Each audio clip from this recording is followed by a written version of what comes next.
madre no vacunada presenta trismo, rigidez de nuca e hipersensibilidad a estímulos menores. ¿En qué microorganismo piensas?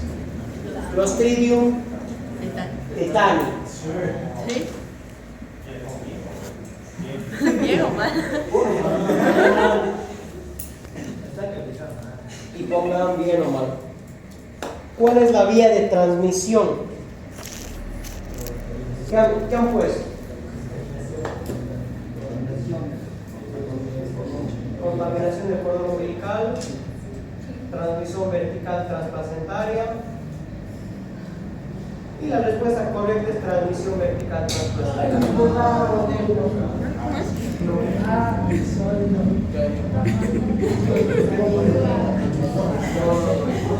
Corrijan bien.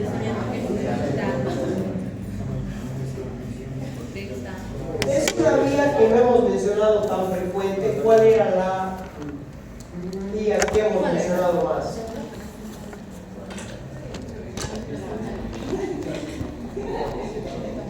Vía cutánea, ¿cierto? El ingreso por vía cutánea, pero este es otro mecanismo, ¿sí?, que puede suceder. ¿Qué mecanismo explica la rigidez muscular en el tétanos neonatal? Bloqueo de canales de calcio, no, esos son algunos fármacos. Inhibición de GABA y de glicina. Y esa es la respuesta correcta. Inhibición de GABA y de glicina, ¿dónde? En las motoneuronas, ¿sí? Si yo inhibo a los inhibidores, porque GABA es un inhibidor que regula la respuesta muscular. Si yo inhibo al inhibidor, entonces solo me queda descarga y descarga.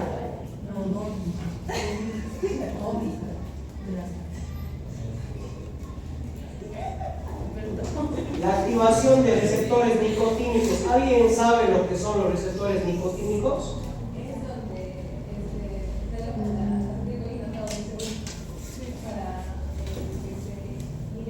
Son receptores colinérgicos que existen de dos tipos, los nicotínicos y los muscarínicos.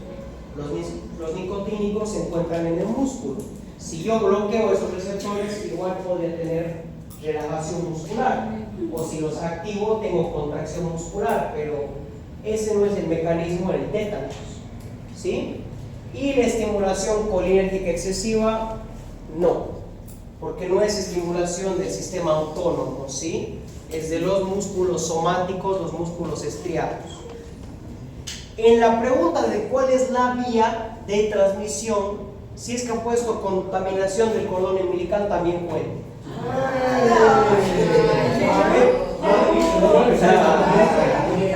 Voy a ser bueno.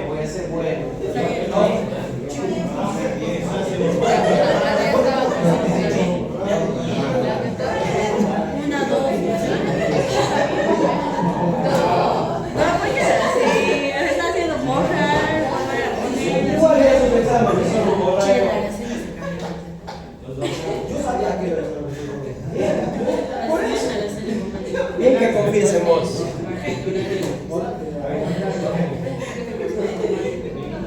Caso clínico, paciente de 3 años de edad, refiere debilidad progresiva descendente bilateral. ¿Sí? Siguiente caso clínico, sí. Ahora, fíjense que dice paciente de 3 años refiere debilidad progresiva descendente, pero en los dos lados, bilateral. Y chicos, eso es importante, bilateral, porque si fuera unilateral, uno puede pensar en un niño, quizás en un tumor, en algo que esté presionando un lado del cerebro, en la parte motora, y que eso lleve a que el niño tenga alguna consecuencia, que se le llama a lo que es focalidad. Pero en este caso es bilateral, ¿sí? Entonces eso me puede hacer pensar en algo más sistémico, que es algo que está yendo por la sangre. Y Los antecedentes alimentarios refiere consumo de miel de cosecha casera. Con eso ya estaba regalado. ¿En qué microorganismo piensas? Clostridium botulinum. ¿Sí? ¿Cuál es el blanco molecular de la toxina? Y aquí se los he puesto un poquito más complicado, pero con un poquito de lógica la podrían haber acertado. Receptores de GABA, ¿sí o no?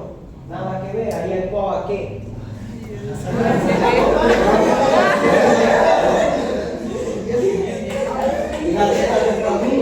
Nada que ver. Complejo SNER presináptico. Y aquí la palabra es presináptico. ¿Qué hacía la toxina botulínica? Inhibía la liberación de la acetilcolina presináptica, porque es el axón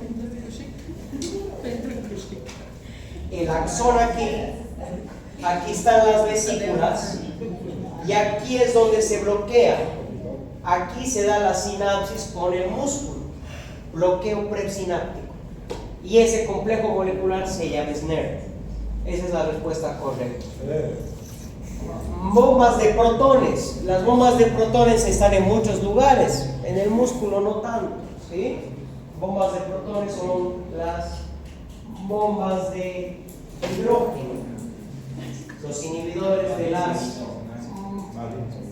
bombas de protones se encuentran como el omeprazol, pantoprazol, lansoprazol, se encuentran para lo que es la función del ácido en el estómago, para poder inhibir la secreción. Y los ribosomas 50S, ¿cuándo les he dicho que la toxina botulínica actúa en la síntesis de proteínas? Nunca. Bombas de protones tampoco hemos mencionado. ¿Cuál es la principal complicación? Arritmia maligna. ¿Insuficiencia respiratoria? Sí. ¿Por qué? Porque me inhibe, me relaja los músculos de la respiración. Sí. El SNER presináptico. Ah, no, pero no has hecho la última pregunta. La complicación. Oh, sí.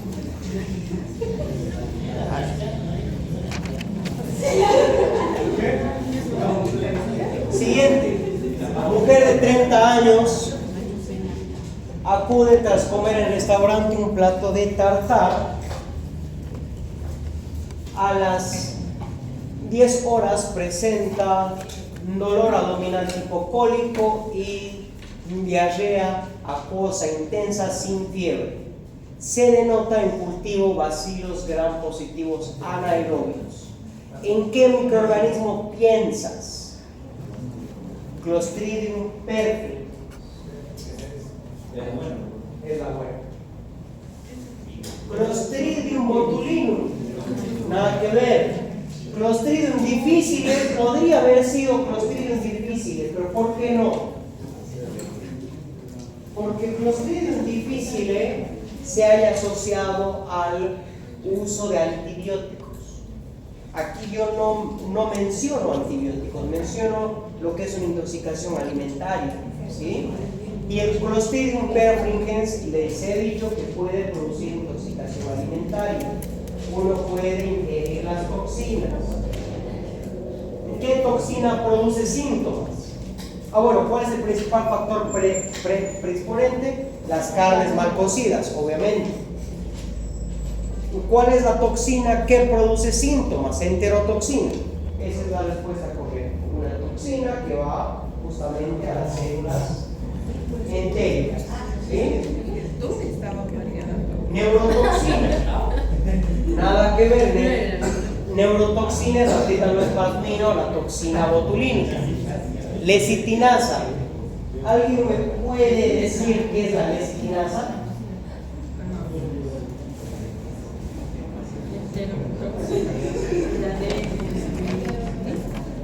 La lecitinasa tiene otro nombre, llamada toxina alfa. ¿Quién la produce? ¿Quién produce la toxina alfa? ¿Quién produce la toxina alfa, chicos? Pregunta de examen. ¿Quién produce la toxina alfa? Clostridium difficile.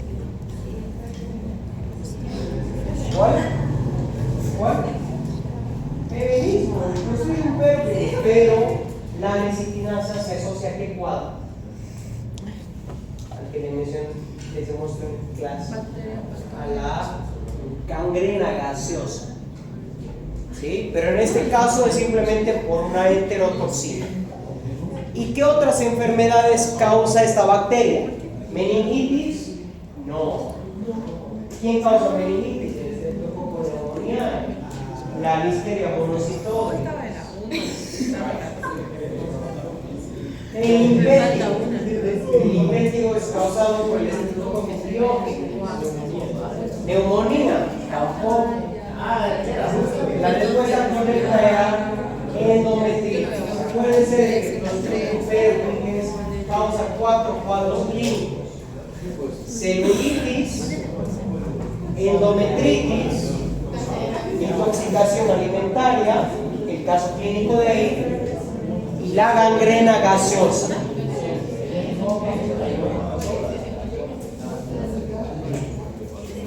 Mujer de 50 años con, chicos, silencio. Mujer de 50 años con antecedente de apendicectomía perforada hace 7 días. Refiere dolor en flanco derecho, fiebre y masa palpable dolorosa. La tomografía muestra una colección líquida. ¿Qué será esa colección líquida? Un absceso. ¿En qué microorganismo piensas? Bacteroides fragilis. El Bacteroides fragilis se asocia sobre todo a las cirugías abdominales.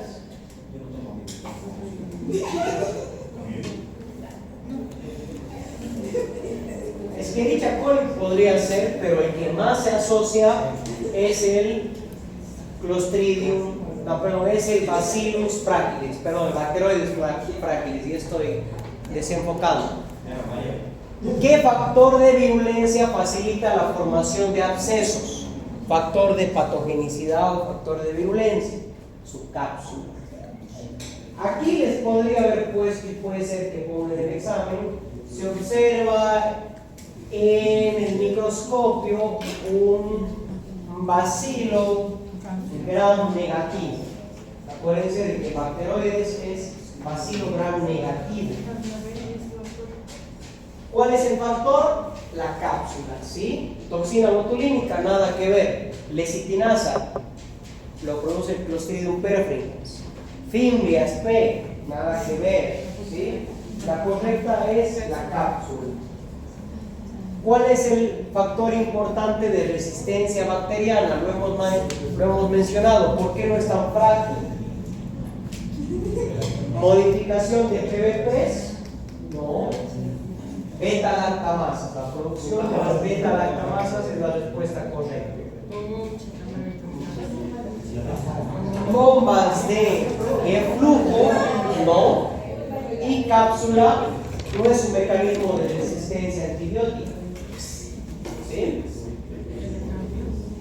Es un mecanismo de patogenicidad.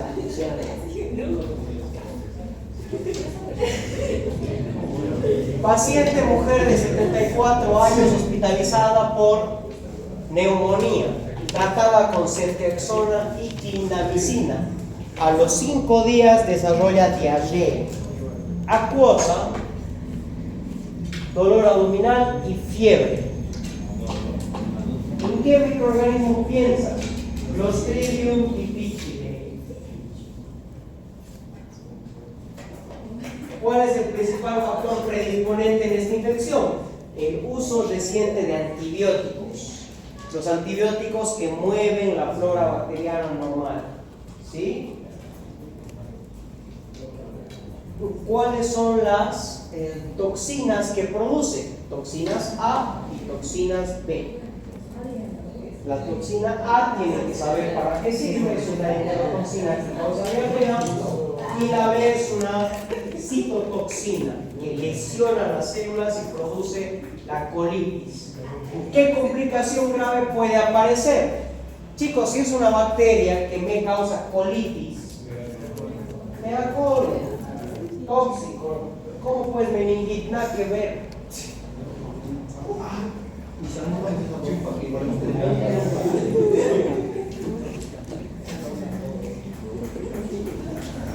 ¿Cómo se transmite generalmente? Por contacto fecal oral. Sobre todo del personal de salud. Personal de salud que no se lava bien las manos con el paciente.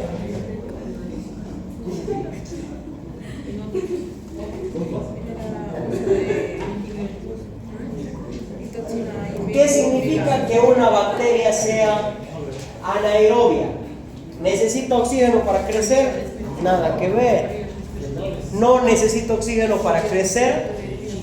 Muere en ausencia de oxígeno o solo crece en presencia de CO2. Y aquí nos quedamos con la segunda y la tercera, pero de ahí hay alguna más específica. No necesita oxígeno para crecer y muere en ausencia de oxígeno. Muere en ausencia de oxígeno, también nada que ver. No necesita oxígeno para crecer, es la correcta. ¿Sí? Más bien muere en presencia de oxígeno, ¿sí? No en su ausencia.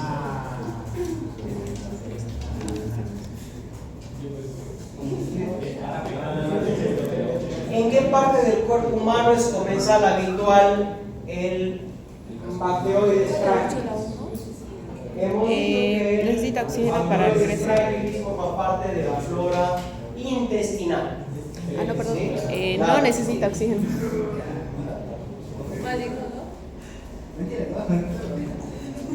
¿Cuál es la diferencia principal entre fermentación y respiración anaerobia? La fermentación utiliza aceptores de electrones endógenos y no requiere aceptores externos. Esa era la facilidad. Sí,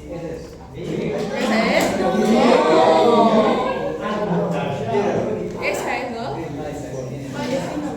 La primera. A ver, esa pregunta no vale, porque no les explicaba.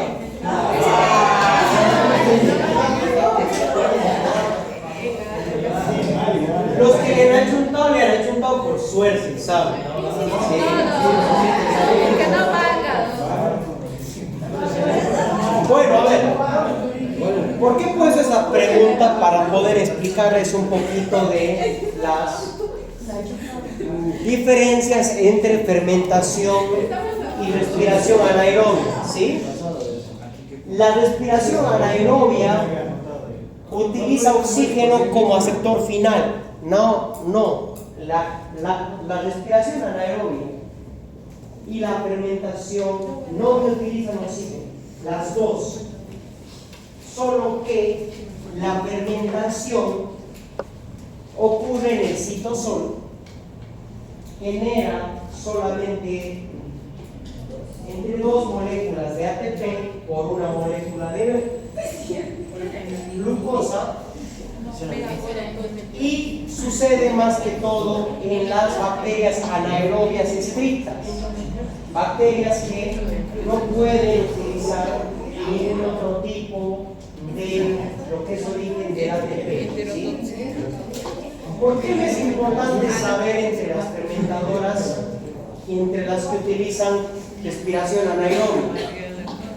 Porque las que utilizan fermentación me suelen producir compuestos como el gas, me pueden generar compuestos que yo puedo ver en el microscopio en un laboratorio, no en el microscopio como tal, pero en un laboratorio. Si yo encuentro esos metabolitos de la fermentación, como el ácido láctico, como el alcohol, entonces yo ya sé a qué bacterias me puedo ir. La respiración anaerobia me puede dar gases igual, más que todo del nitrógeno, ¿sí? No vamos a entrar muy a detalle de lo que son los aceptores, cadenas de electrones y demás, porque eso es de otra materia bioquímica, yo no me voy a meter en eso, pero sí tienen que saber que no es lo mismo fermentación que respiración anaerobia. La fermentación es la menos eficiente de todas. la respiración anaerobia me genera más ATP, pero no es lo mismo que con el oxígeno. La respiración aeróbica me genera muchos más ATPs por glucosa utilizada, ¿sí? La fermentación genera más ATP que la respiración, falso. La respiración anaerobia solo ocurre en presencia de oxígeno, nada que ver, más bien lo contrario, ¿sí? ¿Qué tipo de anaerobio puede crecer tanto en presencia como en ausencia de oxígeno? ¿Qué ha puesto en eso? Facultativo, perfecto. ¿A qué se refiere esto, chicos? Esto es importante. Los anaerobios estrictos, ¿qué significa? Que solo pueden crecer en ausencia de oxígeno, ¿sí? Que no pueden utilizar el oxígeno. ¿Cómo está mal? ¿Está mal? El anaerobio facultativo, yo me preocupo de los anaerobios facultativos. ¿Por qué? Porque pueden crecer tanto con oxígeno como sin oxígeno. Pueden utilizar el metabolismo de la respiración anaerobia, fermentación, como pueden utilizar la respiración aeróbica. O sea, se acoplan muy fácilmente a su entorno, ¿sí? El microaerófilo necesita de concentraciones bajitas de oxígeno para poder crecer. Si esas condiciones cambian, si aumenta el oxígeno o si no hay oxígeno, la bacteria muere. Y las aerotolerantes pueden resistir a condiciones de oxígeno, pero siguen siendo anaerobias. No son anaerobias facultativas porque solamente generan ATP sin oxígeno, ¿sí? Pero pueden tolerar un poco más.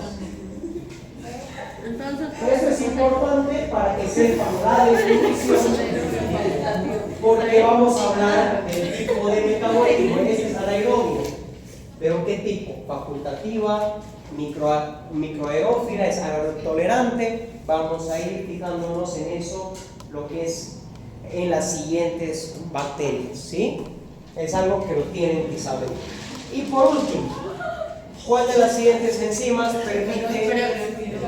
permite a algunas bacterias tolerar concentraciones bajas de oxígeno?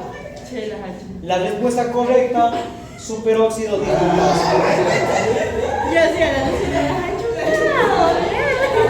¿Cuál es la otra enzima que me permite a las bacterias?